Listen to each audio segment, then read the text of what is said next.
Hello, I'm Dylan. And I'm Kiyan. And this is Trust Your Doctor, that podcast with an ambiguous villain. Who materializes itself as gluten. What? Didn't it say that in the reconstruction text? I don't remember this. Well, It if was you're in the cave. gluten-free, stay away from this cereal. Yes, this cereal. The first appearance of the Great Intelligence, which you don't find out till like episode 6 or 5. And the Abominable Snowmen. Yes, that's what it was. Yeah. Should we just start over? No. We always have terrible openings. It's like part of the show now. We have the intro, and then there's like this awkward silence where we're trying to like, how do we lead this into the actual discussion of the show? Because our intro was actually like only tangentially related. And then we like say something not that funny, and then we start the summary, which is what we're going to do right now. Okay. So it begins with not the Doctor. There's this guy named Travers, and he's traveling in this snowy, mountainous region with this other guy named John, and he finds John dead. He goes, no. And there's like this large hairy thing that bends Travers' gun, and Travers is like, oh shoot, and he runs away. And then it cuts to the Doctor, who materializes, and he realizes he's somewhere he's been before. So he starts looking for this thing called the Holy Ganta. Holy Ganta. And he's looking for it, and he asks Jamie and Victoria to look for it too, but they don't know what it is. So he's like, okay, well, you guys go look for it, I'm gonna go look around. So he does that, and he looks around, and he goes down to the monastery, and Travers is like, this is the guy who killed John. And the monks just believe him and take the Doctor prisoner. Doesn't he? I thought he saw the monastery, went back to the TARDIS, got the Ganta, and then did that. Okay, probably. Yeah, because he had the Ganta, which is how some other stuff happens later. Yeah, he had a really big fur coat on, which is why Travers thought he was a guy who killed John. Right. So yeah, Jamie and Victoria were told to stay in the TARDIS, but as usual, they don't listen. Well, at least Jamie takes a sword. It gets bent by... He takes the sword. And I don't know, this was the start of another thing I noticed with Jamie in this serial. Maybe it's just me, but I feel like he's starting to deliver his lines in a more whiny fashion. I don't know, I mean... I think he's infatuated with Victoria. That's what it seems like. But even when he's talking to the Doctor and Victoria's not even around, I kind of noticed this. I don't know. Maybe it was just me. A little bit, but not much. I don't know. But anyway, they start to scout around, and they find this cave, and they go into it, and they find this weird arrangement of metal balls. Yeah. And looks pretty weird and stuff, and so Jamie decides to take one. And as they're trying to leave the cave, they see a giant hairy beast thing, the thing that killed John. And they're like, no! And that's where episode 1 ends. But we forgot to mention all the stuff that happens with the Doctor. No, not much happens except he gets captured and they throw him in a cell, and then he talks to Travers, and Travers thinks the Doctor is part of an opposing expedition to find the Yeti. Or no, he thinks he's a newspaper reporter. Yeah. Trying to steal Travis's story. But he's not. Like, no, it turns out he is. He actually is. No. But yeah, another instance of the Doctor being captured and accused of something without getting a chance to explain himself. It happens a lot. Yeah, and then there was the scene where Kusong was talking, he's like, you know, Travers is an Englishman, why should he lie? And then I'm like, but wait, the Doctor has an English accent too! Guess we'll just glaze over that bit of logic. Oh yeah. So there's a lot of monks in this serial, obviously, and they're supposed to be Tibetan. And in previous serials with non-white characters, they've made an attempt to make them look like what they're supposed to be. Like in the Aztecs, I mean, you could tell it was white actors, but they were playing Aztecs. And like in Marco Polo, same thing. You could tell they were white actors, but they were playing Chinese people. And in this, they just didn't even try. Like, they didn't even attempt to make these actors look realistic in the setting. Krisong did. Barely. Everyone else did. I mean, Setsun. I mean, come on. You mean Songson? Songson, whatever. Hey, Detsen plus Songson. Have you been to a Tibetan monastery? Yes. Just got back. No, you actually. haven't. No, I haven't. But I mean, come on, they looked white. It was a reconstruction. How could you tell? You could still see their faces. Anyway, we'll leave that at that. But yeah, the doctor is definitely in the wrong place at the wrong time because he's imprisoned again. But lucky for him, he has met a friend, somebody who he's given the Ganta to take to the abbot. Right, it was Tonmi. Tonmi. And right. I was confused about Tonmi's name because the reconstruction text went back and forth between Tomni and Tonmi, and everyone sounded like they were saying Tomni.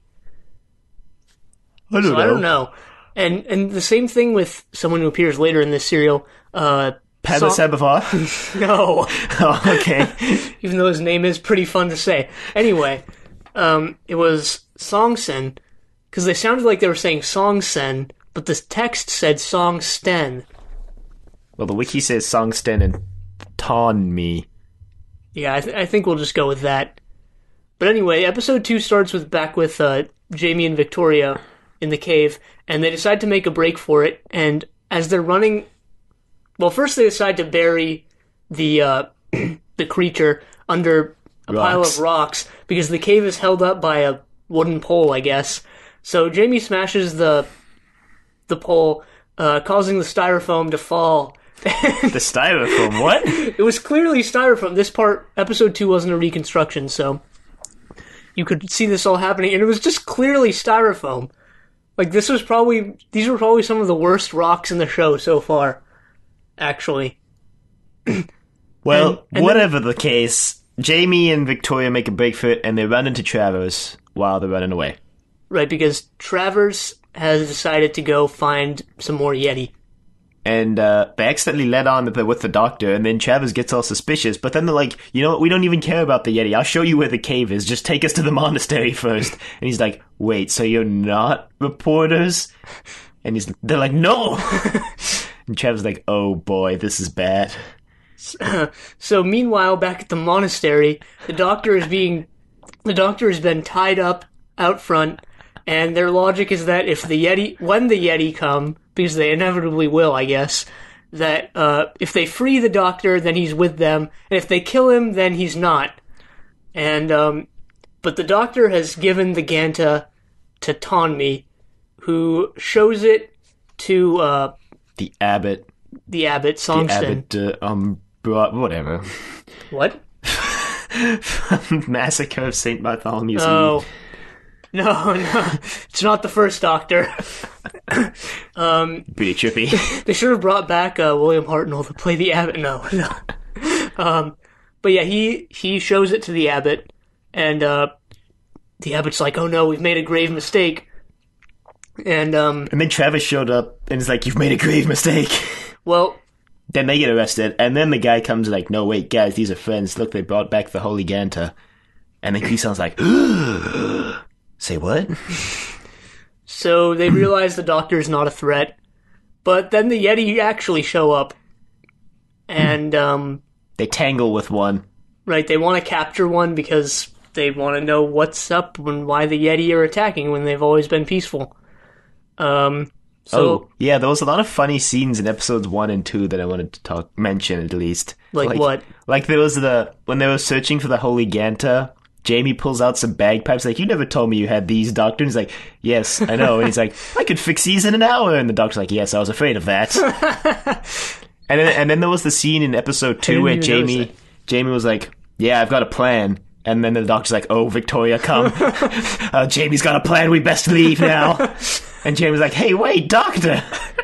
His plan worked, though. I mean, they captured a Yeti after brutally beating it after it was already captured.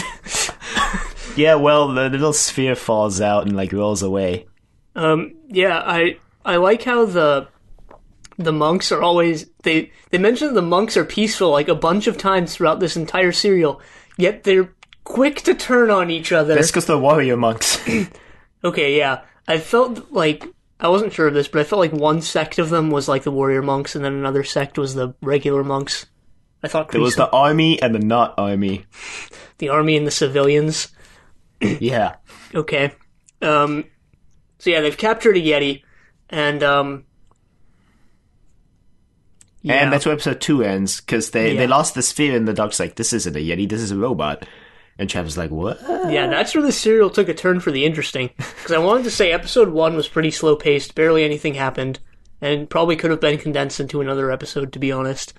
Well, we'll talk about pacing later, but end of episode 2 is where the serial starts to take a turn for the better, in my opinion, by mixing in some sci-fi-ish aspects. I guess, but episodes 3 and 4 didn't really go anywhere.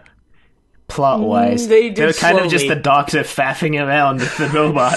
They went places slowly, in my opinion. But yeah, we'll talk about pacing and how bad it is in this serial later. So they're examining the robot Yeti thing, and Jamie and the Doctor. Looking for so Jamie brought a sphere from the cave earlier, and they put it down, and now they've lost it. So Jamie and the Doctor are looking for it because they figure it can fit in the Yeti. And at the same time, they're trying to convince Kreesong to let them go outside and get the one actually from that Yeti. But he's like, no one should leave. And they want to find stuff in the TARDIS that'll help them do other things, like examine the Yeti. But yeah, Kreesong won't let them leave. Eventually, Kreesong's like, you know what? I'll get the sphere. So he goes and gets the sphere, and does he get it inside? He doesn't, right? The Yeti take it from him. Wasn't all this later, after the Doctor and Jamie already left? Well, the Doctor and Jamie leave like around this time because they're gonna get the equipment to track the sphere. So they leave after Kreesong doesn't get the sphere. Yeah. Okay. Yeah, that makes sense. So yeah, they go do that, and Victoria wants to come, as she usually does, and as usual, they're like, nope, you stay. And she's like, what? Well, let's be honest, Victoria is the reason Jamie left the TARDIS. Yeah. Victoria's a troublemaker in this episode, to say the least. Yeah, she is. But anyway, they imprison her, but she escapes by telling Tommy she wants some food, and when he goes to get food, she just leaves. No, it's better than that. This was the part with the water, right? No, that was later. That was the second time she escapes. Yeah, okay, that's what I thought. So yeah. Meanwhile... So the globe gets to the sphere, and it just so happens Victoria's right there. She happens to walk past the inner sanctum where Padma Sambhavar is like, go away. It's better if you're not found in here. Yeah, It's pretty good. Thanks. Good imitation of Padma Sambhavar's voice. But anyway, we forgot to mention that throughout this entire serial, Songston has been communicating with Padma Sambhavar, who's like their leader who only he can talk to, and barely anyone has seen. I'm pretty sure even Songston hasn't seen him. Yeah, but the Doctor has. The Doctor has, because he's been there 300 years before. Yep. So nobody's seen him, and Kreesong is pretty suspicious, because he thinks Padma Sambhavar might not even exist. Reasonable assumption. Yeah. And we see several scenes where Songston is talking with him, And he sort of has, like, two voices. One that Dylan just imitated pretty well. And the other that was, like, way more menacing. And I thought his menacing voice was actually scary. Yeah. Maybe it was just because I was watching these at, like, 11 o'clock at night, but... Well, I was too, but, like, in episode 6, I was watching it, but I like, broke my focus for a second to look at something else. And then I heard, like, the menacing voice. I was like, whoa, what was that? But, I'm pretty sure the menacing voice is supposed to be the Great Intelligence taking over. Yeah. And his regular voice is Padma Sambhavar. Yeah. I thought it was two... Like, before they showed Padma Sambhavar, I thought it was actually two people. Yeah, but, I thought the same thing. But it was a reconstruction, so, I mean... Yeah. Maybe, well, I mean, when they actually show Padma Sambhavar, he actually does look pretty friggin' creepy. Well, he's 300 years old, and he shouldn't be. Yeah. Anyway, where the Yeti comes alive, and Victoria happens to be there, and then... So, the Yeti, like, gets away. Yeah, it tries to escape. And it does. Is this the part where he gets crushed by the stag? No, that's later. Okay. So meanwhile, the Doctor and Jamie... Well, I think the Jamie. I think... It always happens. I think Jamie alerts the Doctor to the presence of the cave thing. Well, no, they first get back to the TARDIS. And, there's a Yeti outside the TARDIS. Right. And it's just standing there, and they don't want to approach it because it's dangerous, obviously. So they're just standing there kind of talking about it, and then the Doctor realizes that the Yeti is inert. So he throws a rock at it. Nothing happens. So they walk up to it, and it turns out it's actually not... Active. Active, yeah. So the Doctor takes his screwdriver and screws the back and takes out the sphere. Was it the back of the Yetis where the spheres were contained? I thought it was like the chest plate or something. See, I thought it was the back. Well, the Yetis, you couldn't really differentiate between their backs and their fronts, just the way they were designed. Well, the fronts had the black part that I guess was their face. I guess, yeah. But anyway, it's not really important. So version 1 of the sonic screwdriver, just an actual screwdriver. So he unscrews the Yeti opening thing, and that's when the sphere that Jamie's carrying starts to pull itself towards the Yetis. Yeah, I thought Jamie was carrying the sphere from that Yeti they just opened. That the Doctor gave Jamie the sphere and then he went to get the equipment to track it. Because the sphere in the monastery was the one that woke up the Yeti. Oh, yeah. Okay, so, yeah. But then why was the Yeti inert? It just was. Just was? Yeah. Is that just how it... Oh, okay, I guess because what we find out later kind of makes sense. But anyway, the Doctor and Jamie put a rock in the Yeti and that shuts it down. Convenient design flaw. That's when they realize that the thing that's controlling the Yeti is the spheres, so they decide to run back to the monastery. Because there's that sphere there, and there's a Yeti there, and they put one and one together, and they're like, oh shoot, that could be bad. Yeah. So they get there and it's too late because the Yeti's already escaped. Yep, and because Victoria happened to be there when the Yeti woke up, they imprison her again. Right. They're just quick to shift their allegiances here. The whole serial Kree song has been shifting allegiances. First the Doctor's an enemy. Next he's a friend. Next he's pretty sketch because maybe he's controlling the Yeti. Next he's a friend. And Victoria's an enemy. On the one hand, it's understandable because some pretty sketch stuff is going down at his monastery. But on the other hand, come on, Kree song. Come on. Hey, only the paranoid survive, man. Maybe this is why the monastery survived for so long without outside contact. Because they just imprison everyone who shows up. But then knowing what happens to Kree song later, would you still say that? Hey, he was just trying to do the best for his monastery, okay? Yeah, I mean, he was doing a better job than Songsten. Yeah, well, the wrong one survived. Spoiler. Anyway, Victoria gets imprisoned again. She escapes again, obviously. I'll let Kiyan explain in how a she better escapes. way. In an amazing way, actually. So, she's in this cell, and Tonmi goes to, check on her or whatever. Meanwhile, this other monk named Rilpa-chan, I think it was, came and gave her some food. Mm-hmm. And some water. So she drinks the water, and she's like, water has a pretty funny taste. And then she starts dying. And she's like, the water! It's poison! And she falls over. And Ropa-chan's like, oh no, I'll go get help. And then Tonmi's like, oh no, Victoria. And then she just runs away. She's like, sorry, Tonmi, I was just faking it. She doesn't say that, but she runs away. And Tonmi was like, what? So, meanwhile, during all of this with the Doctor, Jamie, and the TARDIS and Victoria, Songston has left the monastery with a pyramid and some Yeti, and he goes to the cave, and Travers has gone to find the Yeti, and he sees Songston go into the cave with the pyramid. And then he observes this weird ritual that Songston does, where he starts materializing the Great Intelligence. Do we know about the Great Intelligence at this point? Well, it's been mentioned. They keep saying an intelligence is coming, but it doesn't get specifically named, I think, till episode 5 when Travers comes back and they talk to Padasambhava. Yeah.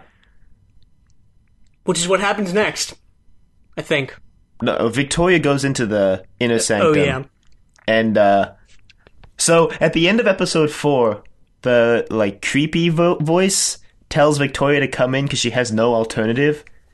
But then at the beginning of episode 5, it's Padma Sambhava's voice that says, come in, you have no alternative. Yeah, I mean, you mentioned that to me a few days ago, and I wouldn't have noticed it probably unless you had mentioned it.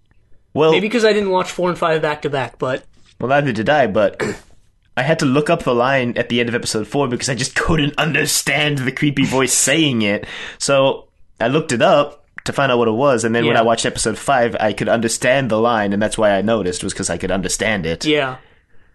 Well, they do stuff like this, not often, but enough that it's noticeable, where they'll they'll have the first scene of an episode kind of replaying the final minute or so of the previous episode, and they'll change certain things. Yeah. Like, I remember in the last serial, I didn't notice this personally, but I read that one of the Cybermen had a line, or the Cyber Controller had a line at the end of an episode, and at the start of the next episode he had the same line, but he delivered it in a higher pitched voice or something. I believe I read, which I didn't notice. I didn't notice that either.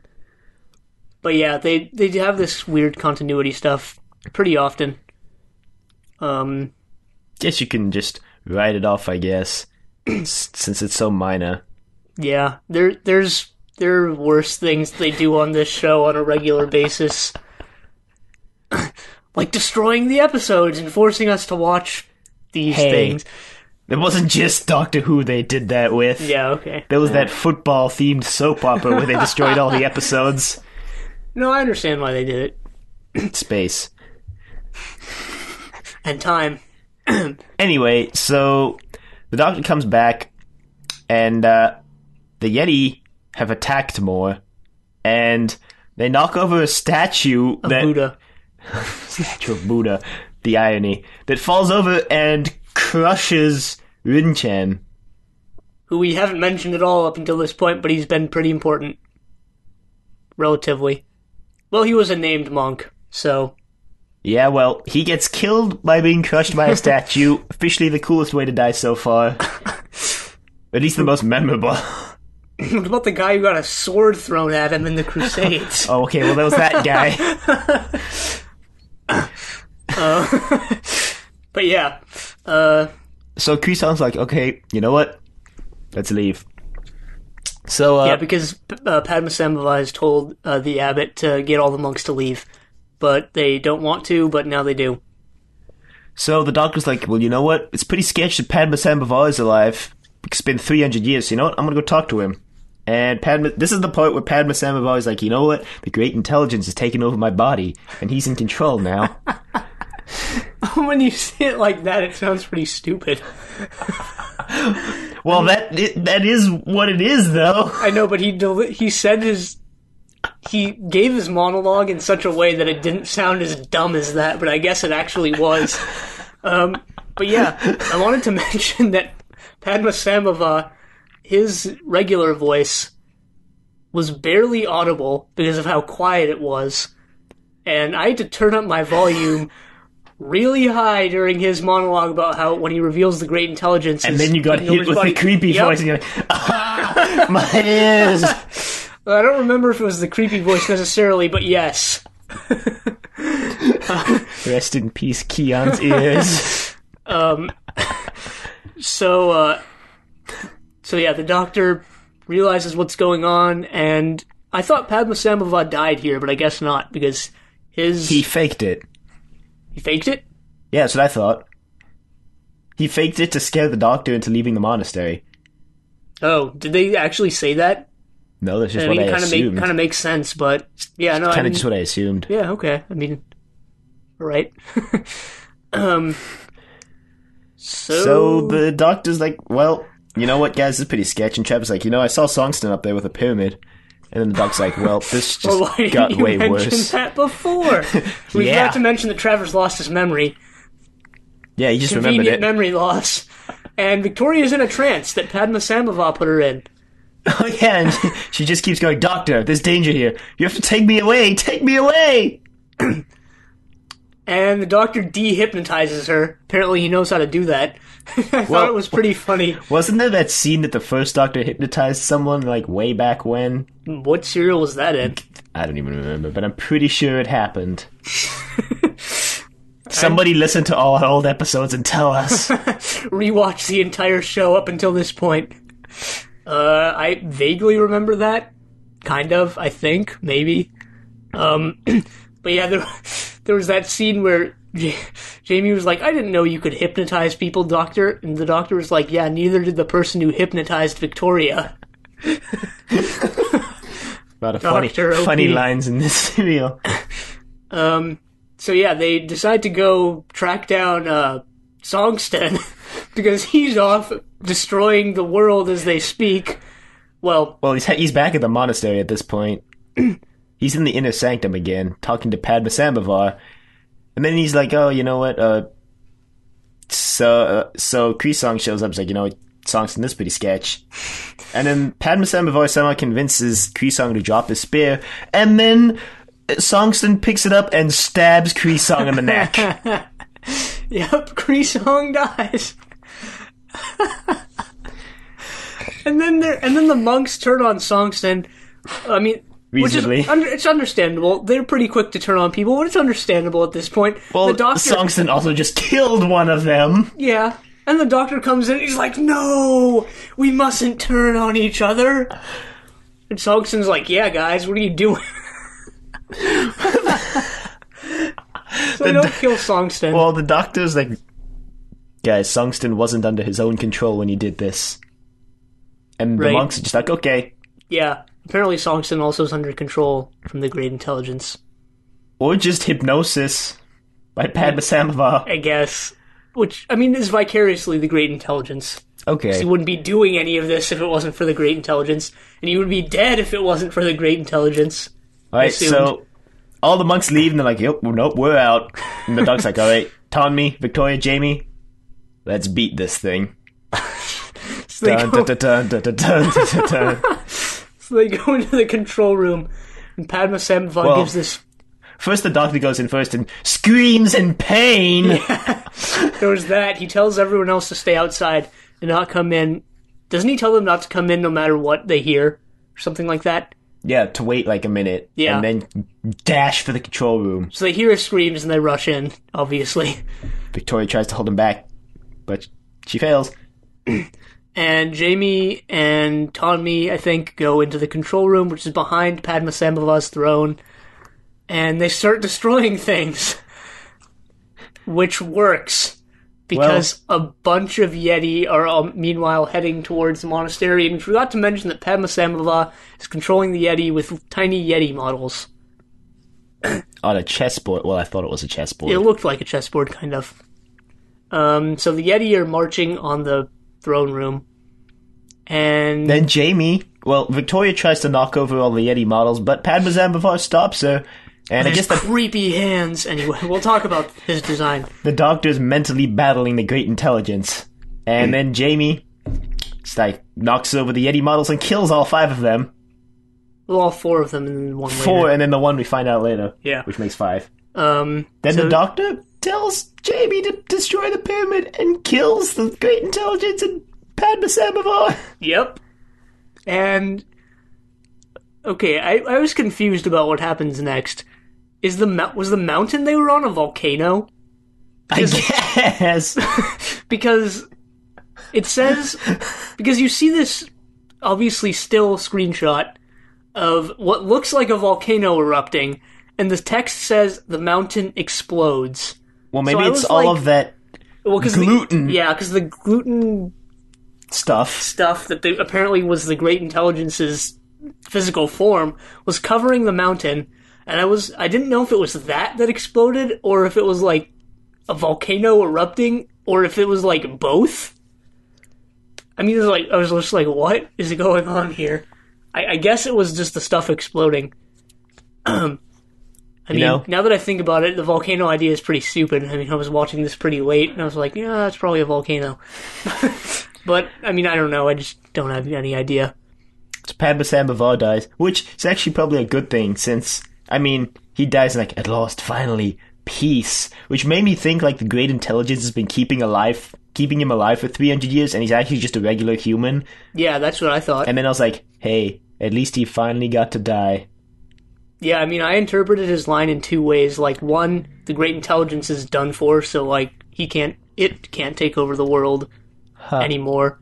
So, like, peace has finally arrived until the next serial. But, yeah, also, there's also your interpretation of it, where, he can finally die. So, they're leaving with Travers, and looks like Travers is going to join the TARDIS crew, but then there's a real Yeti, and he's like, well, sorry for the rush, but I gotta go now. Peace. Pretty disappointing. Yep. I thought he was going to join. He would have been pretty great as a companion. Yep.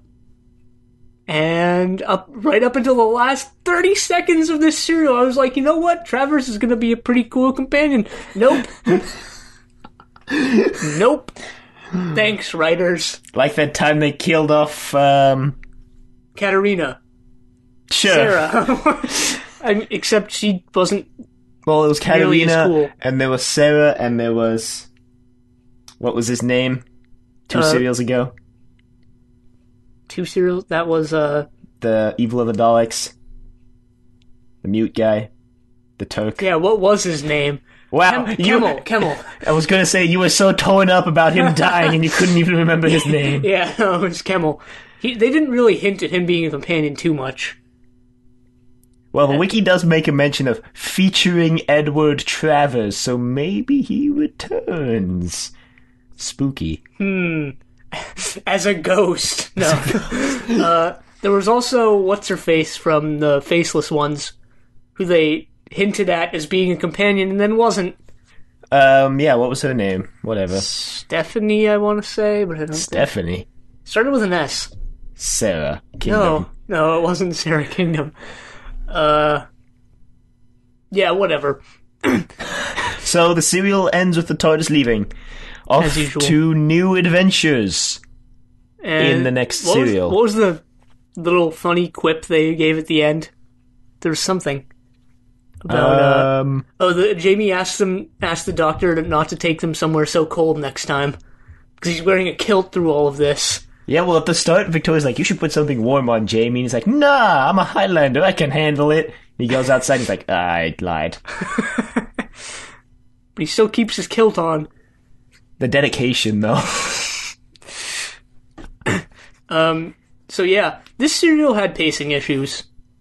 Which is, I find interesting that at this point they're still having pacing issues on this show, because like last serial was paced perfectly in my opinion.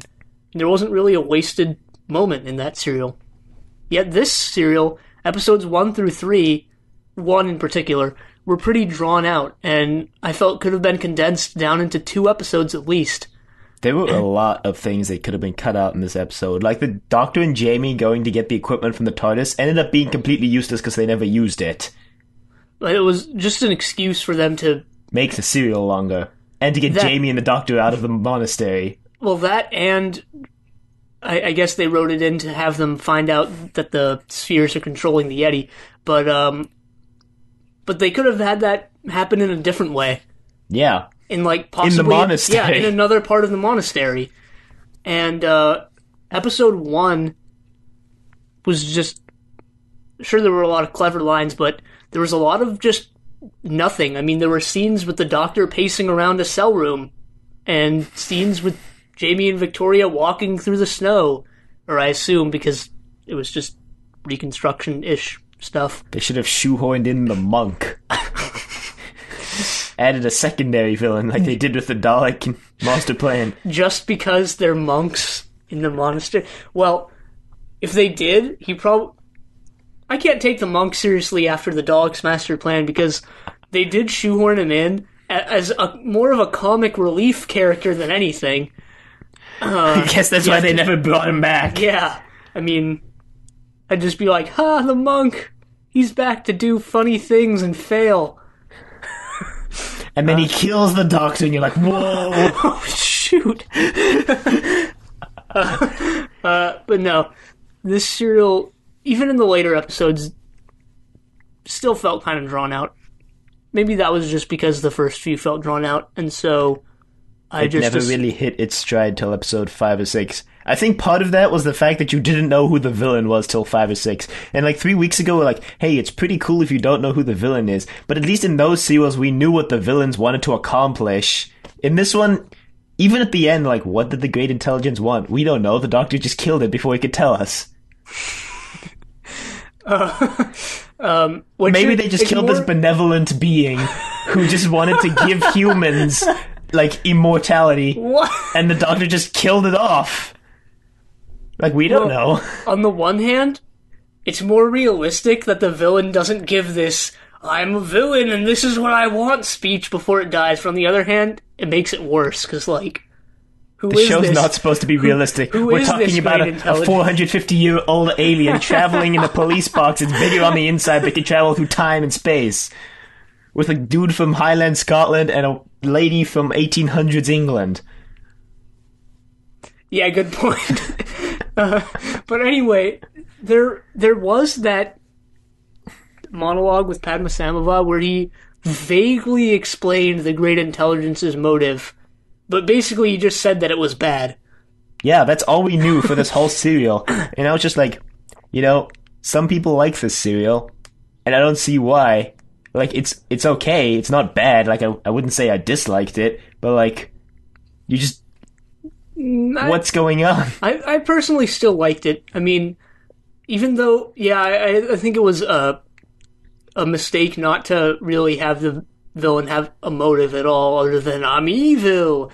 But I don't know. It felt pretty mysterious and overall, and I liked that vibe from it. And I liked also how they combined like several things into one. Like, they combined an Abominable Snowman story with a story with, like, a monastery setting.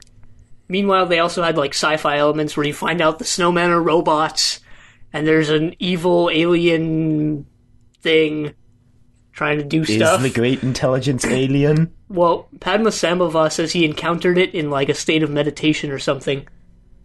So, Apparently it comes back, though, so maybe we'll have more info on its motives and itself later. In the reboot, it's just kind of there to, like, come back.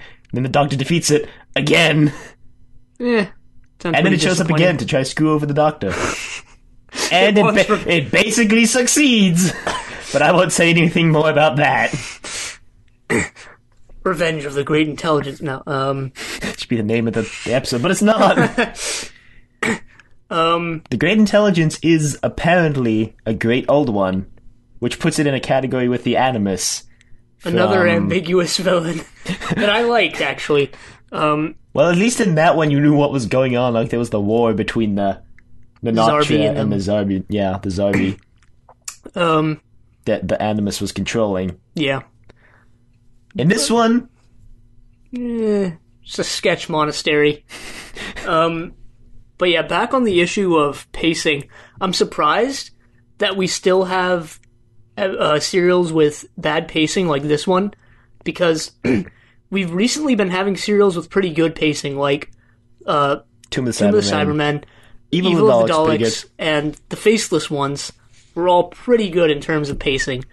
And you know, at this point, you'd think the people who the producers, directors, writers, whoever would know or would realize when putting a script or when working out a script, they'd be like, okay, this is really drawn out. We can't have this be like this because they'd already produced serials with good pacing, so I'm surprised that they sort of go back or lose form with this. And I'm wondering how all that went through their heads. Maybe they just didn't have anything else to go on, so they're just like, okay, yeah, or perhaps the season was renewed for a certain amount of episodes, and they just had to fill that amount, so they picked and chose serials that they felt could be padded out with extra content. But they could have made this 4 episodes, and then made another one 4 episodes, and just added another serial. It would have been the same amount of episodes, but one more serial. That's true. But budget and stuff gets into play here. That's true. And but on the other hand, if they did need to meet a certain quota, why wouldn't they just write serials that fit into that quota and still have good pacing? I don't know. We don't know what went on behind the scenes, but I'm guessing some sort of behind the scenes factor like budget or timing issues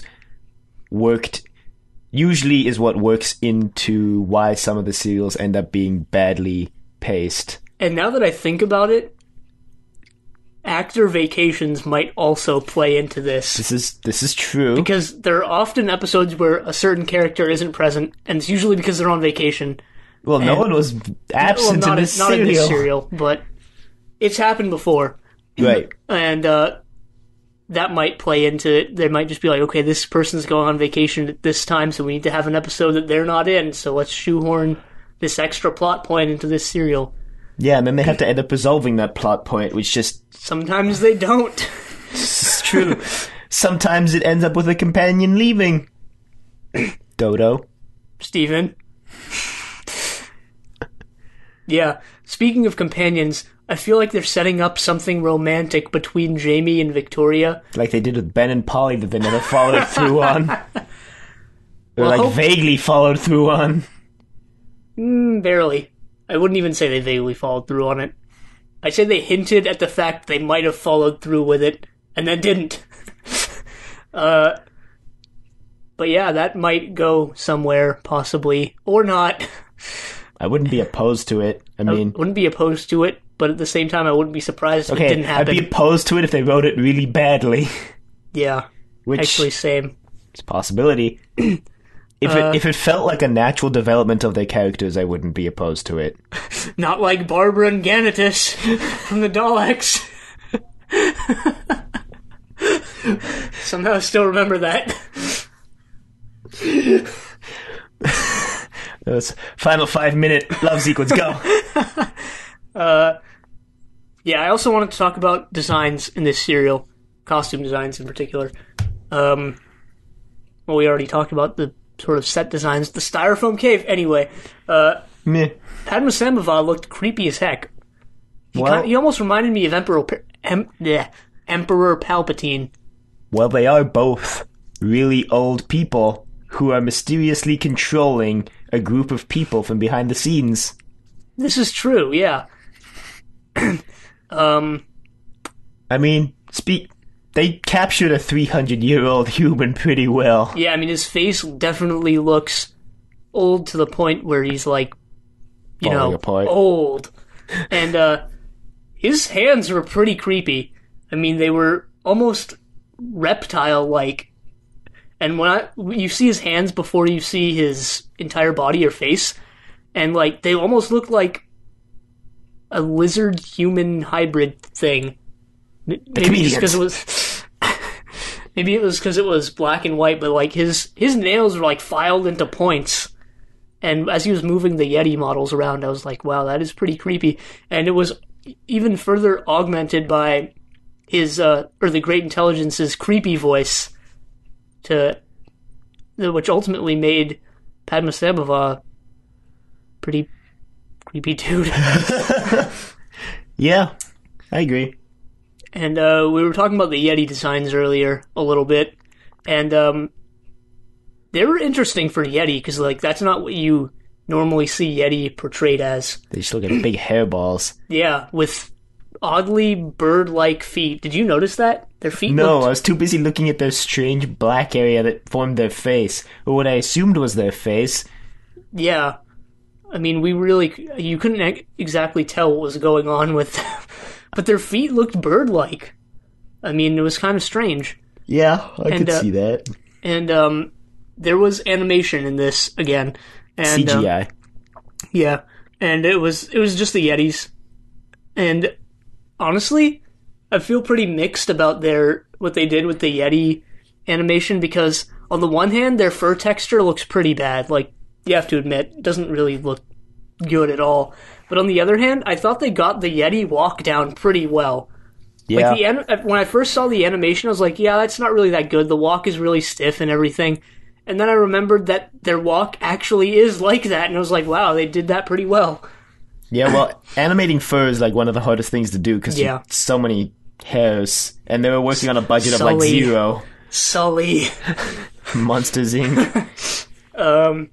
But yeah. Yeah. I don't know. So disappointed that Travers didn't join. And well, we'll see. Maybe he comes back. You know, I know that you know what happens next because you spoiled it for yourself. And based on what you've been saying, I'm just going to assume he comes back. Nah, he doesn't. Or does he? No, I don't know. But yeah, we'll see next serial. I'd like if he came back. It'd be pretty interesting. Kind of what they should have done with Ben and Polly, but they didn't.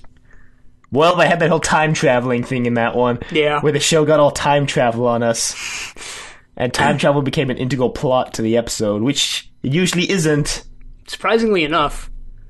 But yeah, that's all I really have to say. So, no emails this week.